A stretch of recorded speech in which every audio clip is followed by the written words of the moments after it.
Doctor بتاتے ہیں کہ ہمیں جس چیز کا ڈر تھا وہی ہوا۔ گولی اس کے ایسے حصے پر لگی ہے جس سے اس کا بازو کبھی کام نہیں کر سکے گا اب۔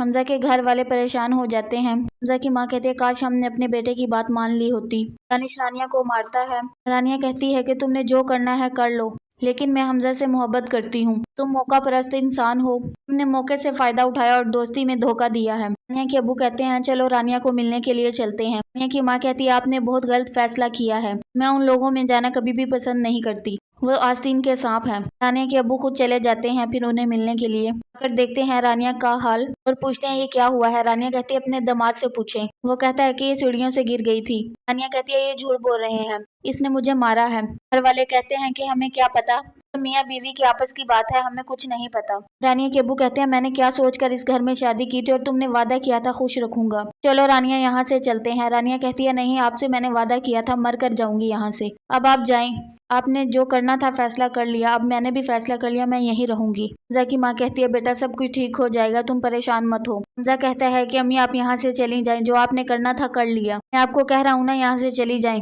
چلی جاتی ہیں پھر۔ رانیہ کے ابو روتے ہیں اور کہتے ہیں کہ تم رانیہ کو سمجھاؤ گھر واپس آ جائے۔ رانیہ کی ماں کہتی ہے میں نے آپ کو بہت سمجھایا تھا ان لوگوں میں رشتہ نہ کریں۔ رانیہ کے ابو کہتے ہیں بس تم ایک بار اسے سمجھا دو، تمہاری بات مان لے گی۔ رانیہ کی ماں کہتی ہے جس طرح آپ ضدی ہیں اس نے بھی ضد لگا لی ہے، وہ نہیں آئے گی۔ رانیہ کی ماں کال کرتی ہے، نانی اٹھا کر کہتی ہے کہ میں تمہاری بات کروا دیتی لیکن دانش نے سختی سے منع کیا ہے، لیکن پھر بھی میں تمہاری ماں ہوں، میں بات کروا دیتی ہوں، تم نے اپنی بیٹی کی اچھی تربیت نہیں کی۔ رانیہ سے بات کرواتی ہے۔ رانیہ کہتی ہے کہ جو فیصلہ کرنا تھا ابو نے کر لیا، اب میں یہاں واپس کبھی نہیں آؤں گی، یہیں پر رہوں گی۔ رانیہ کی ماں سمجھانے کی کوشش کرتی ہے، رانیہ جواب دے دیتی ہے۔ ثنا کہتی ہے کہ میں حمزہ سے ہی شادی کروں گی۔ ثنا کی ماں کہتی ہے کہ اس کا ایک بازو خراب ہو چکا ہے، وہ کبھی کام نہیں کر سکتا، ایک مکمل شخص ہی ہمسفر ہونا چاہیے۔ ثنا کہتی ہے نانی جان نے اتنی بڑی قربانی دی ہے، وہ ضائع نہیں جائے گی، میں اسی سے شادی کروں گی۔ رانیہ زور زور سے ہنستی ہے۔ دانش کہتا ہے جین آ گئے ہیں۔ رانیہ کہتی ہے ہاں۔